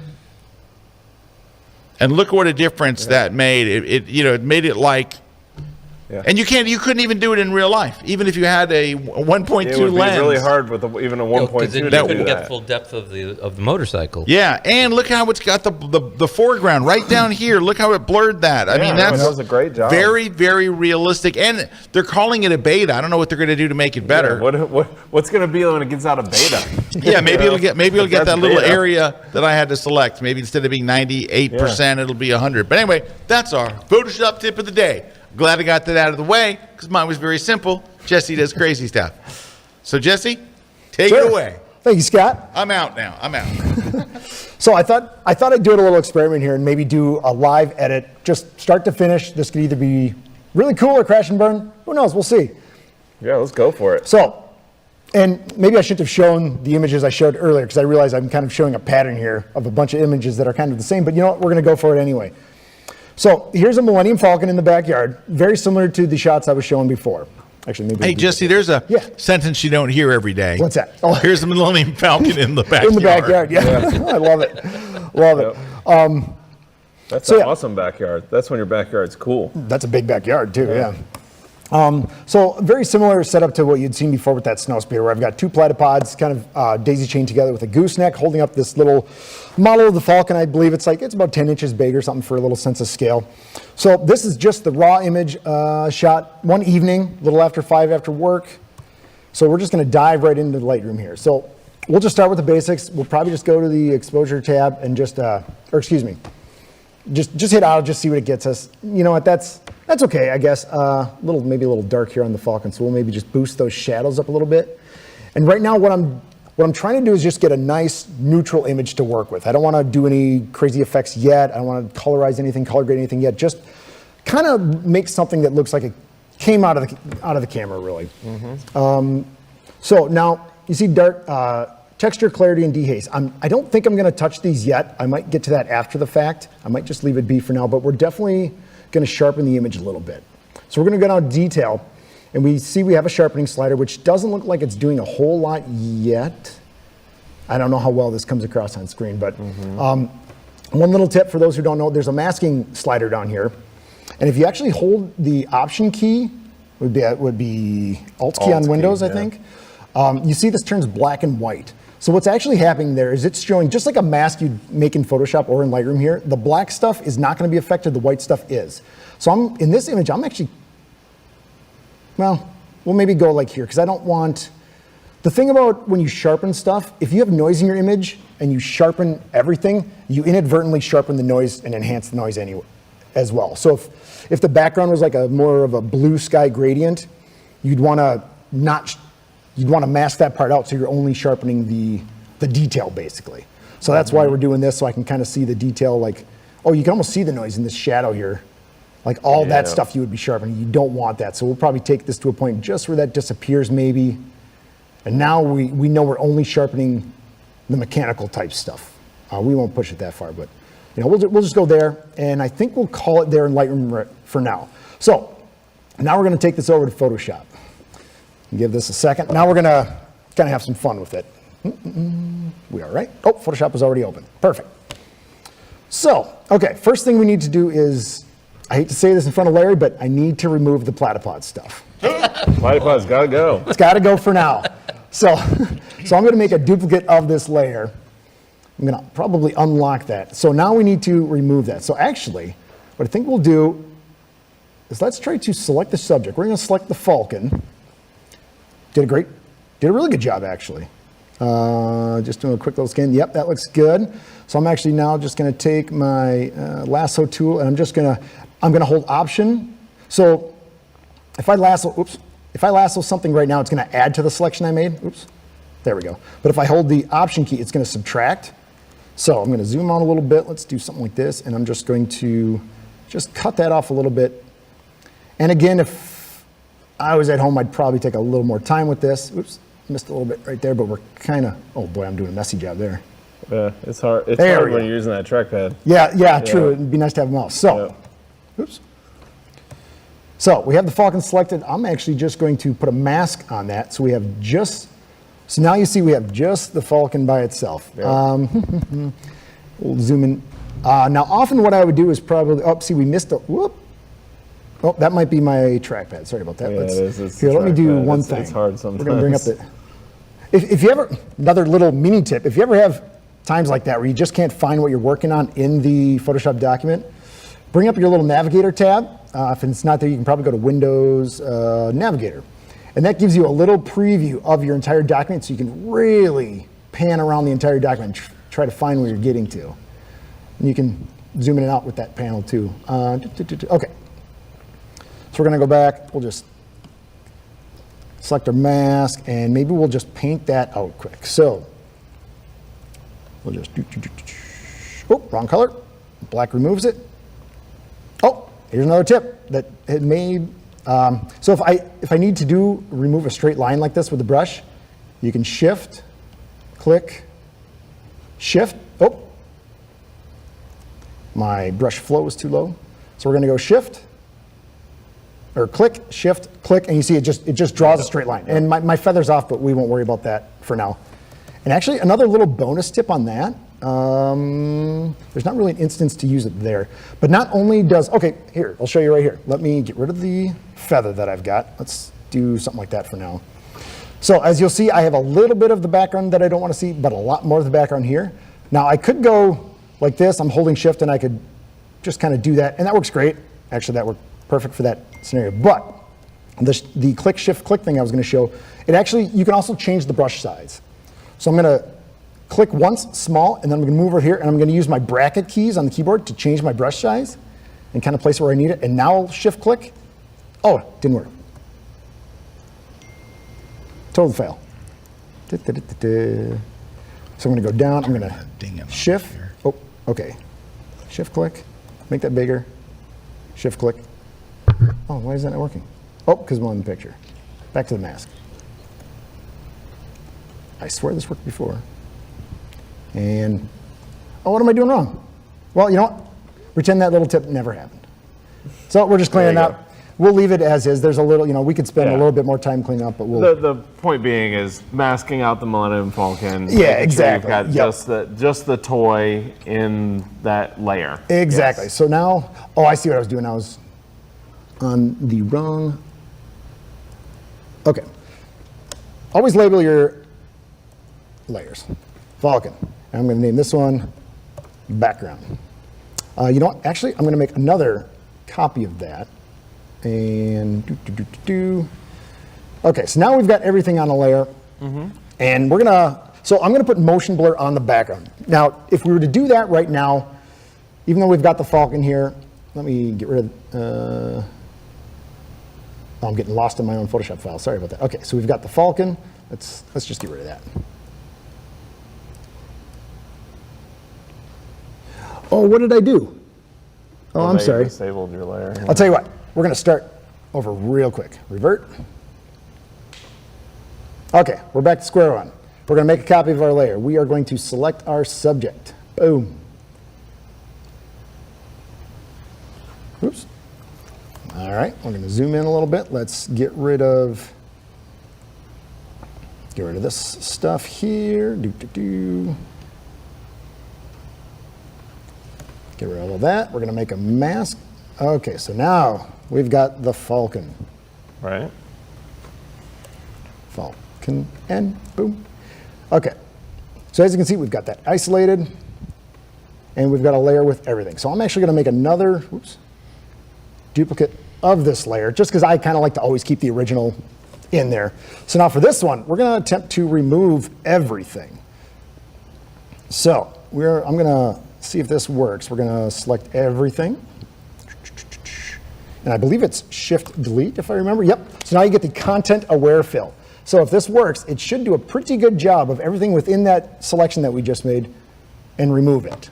Let's see what it does. Now, you're doing that because when you're going to apply the motion blur and you're going to apply that, you don't want to blur out the Falcon, right? Thank you. Actually, good thing you brought that up. So maybe we'll back up a step. And let's see if I can show an example of what would happen if we were to leave this in here. Right. And say we were go to blur, motion blur. Well, and you're going to want to do the back. You're doing Thank you much. Layer. Thank you much. Yep. Okay, blur, motion blur. So as you can see, what you get is this effect where Yeah, it's like the Falcon blurs. The Falcon's still there, but we don't want that blurring. We just want Yeah. the background. So we're going to have to get rid of all that. So let's grab our marquee selection again. We're going to select everything here. We'll just kind of do a quick and dirty job. You can hit Shift Delete, but I believe you can also go up to, what is it, Edit. Yeah, you can do content aware fill. Content aware fill, that'll work as well. Yep. And boom. Perfect. So we are just going to go with that. So now you have a background layer that's clean. Exactly. Now we've got a background plate we can work with. So what we're going to do with that background plate is I'm actually going to make it a smart object quick, because that'll allow me to kind of go back and forth a couple of times and adjust things. So now here, when we were talking about motion blur, a lot of people's gut reaction would to go to blur, go to motion blur, you know, and the Falcon's flying, let's change our angle like this, so now we can see, get a nice little blur there. We'll bring the Falcon back in. Okay, I mean, that's fine. It doesn't quite look authentic though, yet. Right. So what I'm actually gonna do is we're going to get rid of, the motion blur. We're actually not gonna use it. What we're gonna do, maybe we'll just leave the Falcon there too. I'm actually gonna go to Filter, Blur Gallery, and I'm gonna go to Path Blur. So now you see you get this little arrow where we can kind of point the blur around. You can even curve it if you want and get real weird with it. Whoops, my apologies, let me go back. We're gonna go back to Blur Gallery and Path Blur. Okay, so now we've got this arrow that we can point wherever we want. So we'll just dial in the arrow about the direction the Falcon's going. And we're gonna crank up the speed. Okay, so now that's starting to look a little better. It's not perfect yet. But the nice thing about the path blur is we can do multiples. So now you gotta start thinking about perspective, since we're kind of shooting at an angle. So now I'm gonna take, you know what? I don't know that it matters, but we actually have the motion going the wrong way. The arrow, we're gonna put the arrowhead down there. I'm not entirely convinced it makes a difference, but we'll see. So now I'm gonna take another path, and now you can start thinking about like a vanishing point. All these points are, you know, there's a point on the horizon that this motion should be going to. So now we're gonna start playing with this a little bit. Which is a natural thing when you are doing motion blur. Like your motion's going to go in that same direction. That Exactly. You're planning. Yeah, exactly. So now let's just crank this up just to see the effect a little bit better. So now you can kind of see the motion blur is going at different angles. There's like an imaginary vanishing point off screen. And you know, you could really dial this in, but we'll, in the interest of time, we'll kind of go nuts. And the other nice thing about the path blur, we'll turn the speed. You actually can control the blur on each of these points. So like in this instance, if you think about this, if you were, you know, you aviation photographers might get this, and if you're following race cars and things like that, there's what's called the parallax effect, which is where things in 3D space move at different speeds, basically. So things farther away from you move slower, things closer to you move faster. So what we could do is take these points, and we can actually change the endpoints ping to slow that way down. So all these ones off in the distance, we might actually slow down endpoint speed. And then these ones down here at the bottom, we might speed up a little bit. To kind of, I mean, it's, you know, you could spend 20 minutes here just playing with the speeds and kind of really dial all the stuff in. What you're doing here, this is where this gets interesting for people, is what you're doing here is you're recreating the effect that actually does happen in your camera when you do a high-speed motion blur with something that is so, because you got to keep it in perspective. That Millennium Falcon's going to be huge in what you're doing. So that farther away distance would not have as much blur. Yeah, exactly. If you just put blur over the whole image, that's why when you first did it, it looked like, it's okay. Yeah. And what you're doing here is the stuff that actually does happen in real life when you shoot that image. If you could shoot a Millennium Falcon going over the snow. Exactly. Yeah, that's kind of one of the tricks for special effects and the toy photography here, like the stuff that I do. It's you really do have to think of a real world scenario. If I was here with a camera in my hand, how would this theoretically look? You're really kind of trying to mimic reality in a lot of cases. So you know what? We'll move on from this part. Our blur is certainly not perfect, but we'll move on from there.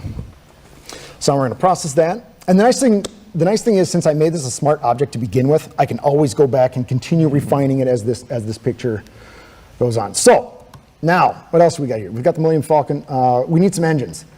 So I'm going to make another layer. I'm going to grab my pen tool, and I'm probably really quickly just going to do a couple of, I'm going to draw a shape around, kind of follow the contours. Oops, let's back up a little bit here. Let's do this. So what I'm doing with the pen tool right now is I'm actually making little anchor points and handles. If anyone out there is familiar with Illustrator, this is very much the same path tool. So we're just going to draw really kind of quickly. The most exciting part. Boom, we'll just go up like this and close that shape. So now we've created a shape, and we're going to get rid of the stroke, and we're actually going to fill that with white. Okay. So now we've got a very bright engine. Now, I'm going to, let's see, there's some fins behind that. I might want to see those fins, so what I'm going to do is go to layer style, and you see these blend if bars. So these are really cool. Basically what this means, I want to blend this layer if the underlying layer is like a certain luminosity or a certain value. So I'm going to take, you'll see, as I drag this dark point up, you'll see it's, now what it's telling Photoshop is only show the layer above it if the luminous value, if there's like a highlight there. So it's kind of catching all the lighter stuff of this piece. So I'm going to hold my Option key, and I'm actually going to split this arrow into two. So now we're creating a nice feather. So I'm going to pull this out, and now you can see the engine starting to slowly be revealed. Yeah, I see what you're saying. You know, we'll just do something like that. We'll just go with that for now. Okay, so now to make it glow. So many ways to make things glow in Photoshop. The most basic would just be a layer style. We can just go to our good old friend Outer Glow. Go down here, we'll assign it, whoops. We'll assign it a color. I'm thinking maybe like a light bluish. And we're going to increase the spread of it. So now you can see, oh, here, let's change our layer style here. Start off with normal. Turn that stuff way back. Hey, Jesse? Yes, sir. I'm glad I did my tip first. Well, thank you. Yeah, no, let's see. This is my first time doing it live, so I feel like I'm dropping the ball on a couple of these. But No, you go. This is good. We'll keep going here. No, I mean, I think the basic point is what you're doing. Like, you're just creating, like, there's so many things in Photoshop that you can do to create that effect, but you're planning that out or doing that of, like, we're lighting up the engines right now. Yep, yeah, exactly. So I'm not a huge fan of this outer glow. So what we could do, this seems counterintuitive, but trust me, it works. You can actually use a drop shadow as a glow. It totally works. Most of the time, people, by default, you know, your drop shadow's black, and you're like, what? Why would I use a drop shadow? Let's change all this back to just something normal. Oh, you know what? I think this underlying layer thing is affecting those glows that I'm trying to do. So I'm actually going to turn that off for now. Let's go back to our outer glow. Let's go to something kind of light blue, somewhere in this family. Okay, I mean, it's not super perfect, but it'll work for now. So what I was saying about the drop shadow. The drop shadow is nice because, for a couple of reasons. Let's grab some blue. In fact, we should have almost grabbed the same blue. Let me go back to outer glow. I'm just going to copy this hex value real quick. Boom. Go back to drop shadow, just so they match. Okay. So now we're playing with our drop shadow. So now you can see the drop shadow is actually making it start to light up kind of nicely. So now we can start playing with these back and forth. But the other nice thing about the drop shadow is, for some reason, I don't know why, but Adobe allows you to only do one outer glow layer, but for a drop shadow, see this little plus icon? Yeah.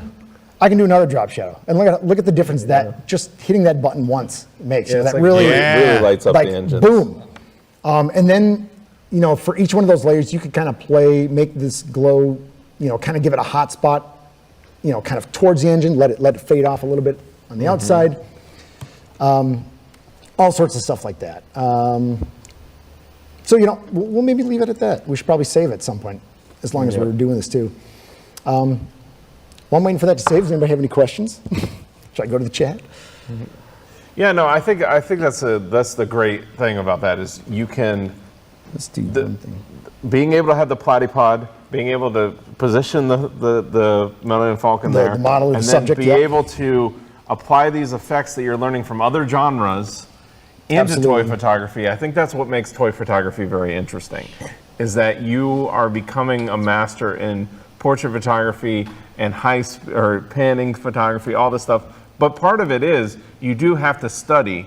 I think that's what I've seen in a lot of toy photographers. They study a lot of different genres because you have to recreate these looks in real life, and that's what you're doing there. Yeah, and I mean, that's a great tip. And often a tip that I give toy photographers when they ask me questions about photography, one of the first things I kind of tell them is, you know what, when you're Googling toy photography, kind of leave the toy part out sometimes. You know, look at automotive photography, look at macro photography, product photography, all sorts of things like that. All of those core, you know, everything you learn from that all applies here. It really does. So Doug's asking a question of how long does a shot take you? Like a normal shot? Like how long is a shot? Like if you're going to your site and you're like, oh, that's a shot I posted today. How long does that take you? Absolutely. I mean, it varies widely. It can be an off-the-cuff shoot. I can go outside and we can shoot something in 15, 20 minutes and then spend 45 minutes maybe editing it. Sometimes more extreme setups might take, you know, I might spend a couple of hours on the shoot with intricate, you know, lots of different lights, things hanging from wires and all that kind of fun stuff. And then you also add to the post-processing time where you could take a couple hours. So, I mean, this stuff can take an hour, it can take 6 hours, 8 hours. It varies wildly. It really does. Awesome. Yeah. There you go. So, okay. So let's see. So in this shot, let's see, we've got the sun off camera. So there's some light up there that might be fun to play with. So what I'm going to do is I'm going to make a new layer. And I'm going to hold the Option key and then do Option key and right click. And I'm going to go to Merge Visible. Now normally if I wasn't holding the Option key, what that would do is completely flatten my file. But since I'm holding the Option key and I hit Merge Visible, I let go. That's my bad. Holding the Option key, hit Merge Visible, it actually just takes all those layers, compresses it, makes a new layer on top of everything without touching it. And I think there's a shortcut key to do that as well, but I don't know offhand. There is a shortcut. And Scott Kelby is the king of shortcuts. Does he know some shortcuts? What's the shortcut? He wants to know how to basically merge up, like create a new layer based on your other layer. Oh, Shift Option Command E. Ooh, that's a lot of fingers. I don't know what that one. If you know you're doing it right, if you get there's a carpal tunnel. shortcut that Scott doesn't know, it doesn't exist. But I have no idea where my car keys are. Like, I call have him the up. What's memory the retention shortcut? of a hamster. He's like it's for Shift everything. Option Tab left bracket key 7. Find key. Boom. It's Shift Option Command E on Mac and Shift Alt Control E on Windows. There you go. Nice, perfect. Okay, so we've got our flattened layer. So what I'm actually going to do is we're going to step outside of Photoshop a little bit and dip into optics, just briefly. So I'm actually going to name this layer optics. Probably light. We're going into optics. All right, yep. Here we go. There we go.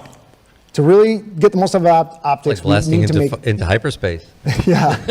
So we need to make that a smart object because the way optics works is if you go into it, you can make a bunch of edits, bounce back out of it, but you'll need to be, your layer needs to be a smart object to bounce back in and have all those. It contains basically it's like if you want the XML data like your raw file, you need that data, and if it's not a smart object, you don't have that data, so you can't bounce back and forth. Perfect, exactly. So we're going to filter, we're going to go to Boris Effects, Optics.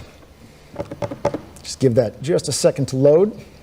Yeah, it's like a quirk with optics. That's just how it works. Yeah, and it always asks you if you want to apply your previous filters and masks. Normally you would say no, but in this case, well, in another case, if we were working in this file, we went to Optics, made a bunch of edits, came back to Photoshop, did some adjusting.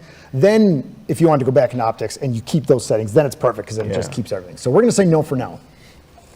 So here is the Optics interface. So what we've got is kind of similar to Photoshop. We've got layers on the left side, except that they reversed them. But we've got our layers, our preview, and then we're going to have a whole bunch of effect parameters over here, and we've got a whole bunch of effects on the bottom here.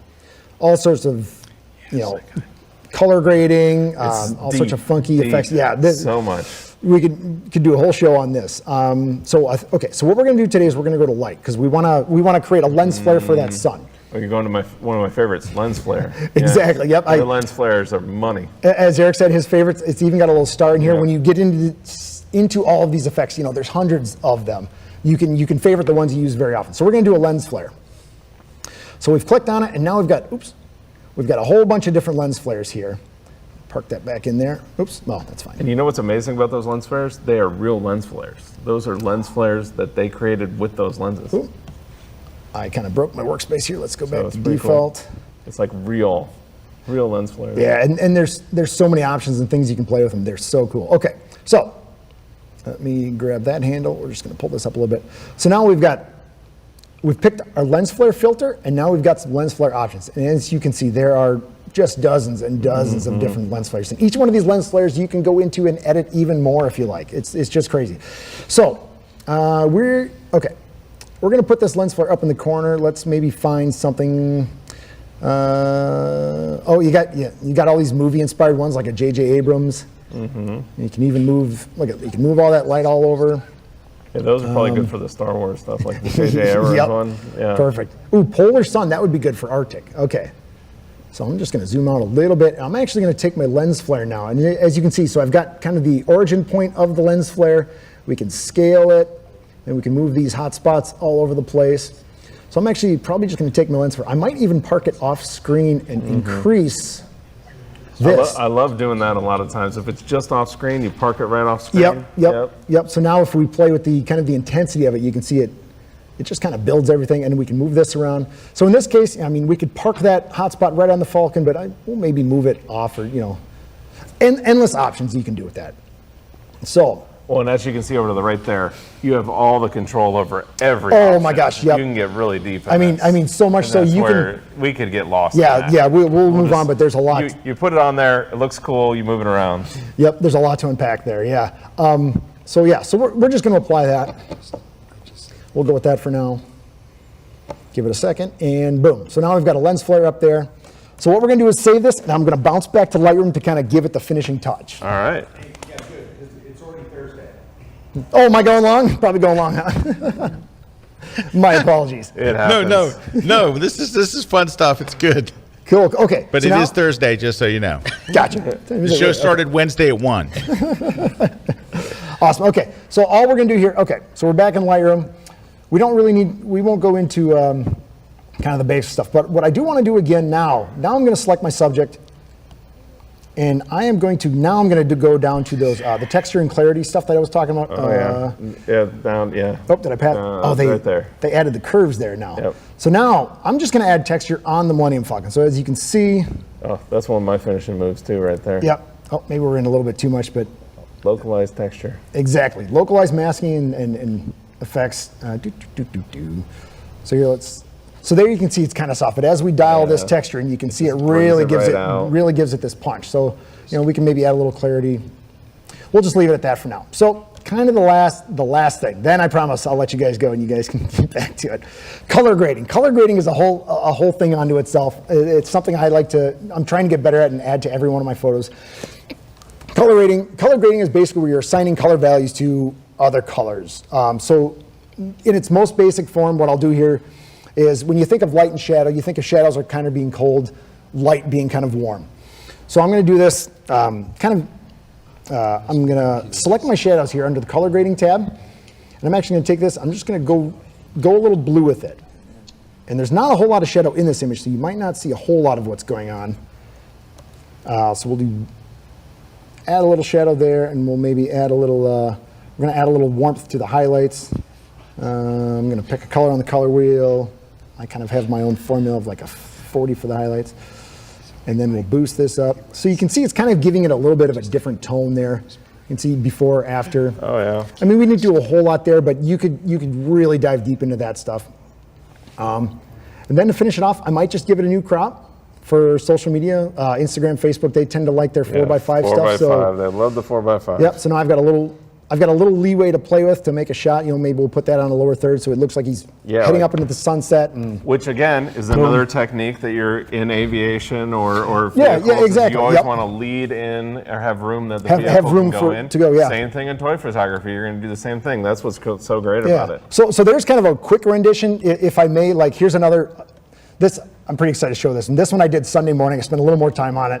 So there's, if you spend a lot more time on it, you can really dial stuff it's like in. going into Cloud City right there. And the kind of the secret here, I mean, this is a whole other topic of conversation. The background, when I do a sky replacement, I almost always use my own sky. I shoot my own skies. You know, if you're driving with your phone, you just take a picture here and there if it looks interesting. So you get your whole catalog there. In this case, I don't have a whole lot of photos from above the clouds. So this is actually from the Adobe Firefly beta. I rendered some clouds out quick and dropped them into a composite. And boom, now we're talking about AI, kind of some of the future stuff. So there you go. Nice. Yay, Jesse! Thank you. Hey, Sorry, like I went I long. said, glad I went first. All right. Well, okay. We have we've gone over by a few minutes, not very much. Maybe 5 minutes, maybe The 7. network's been calling. But we have winners. We have prize winners, and someone's gonna win something that has never ever been won before. Someone's Look at gonna that. win the just introduced PlatyPod handle. Congratulations, and the disc. Hey, look at congratulations. So you can mount your Erik camera Kuna. right What to did it. you know? Congratulations. Look at Congratulations Erik to Blake Morgan. Blake, you just got it. Nice. Also, There you go. congratulations to Rick Gonzalez, who won the V-flat. Ooh, nice. Dan Mancuso, who won the Lighted Shooter Retoucher book. Hi, Dan. I just saw Dan. And Cindy, I just spent a week with Cindy. Cindy was in my Lisbon class. There you go. And Cindy was great. Cindy won second best image of the week.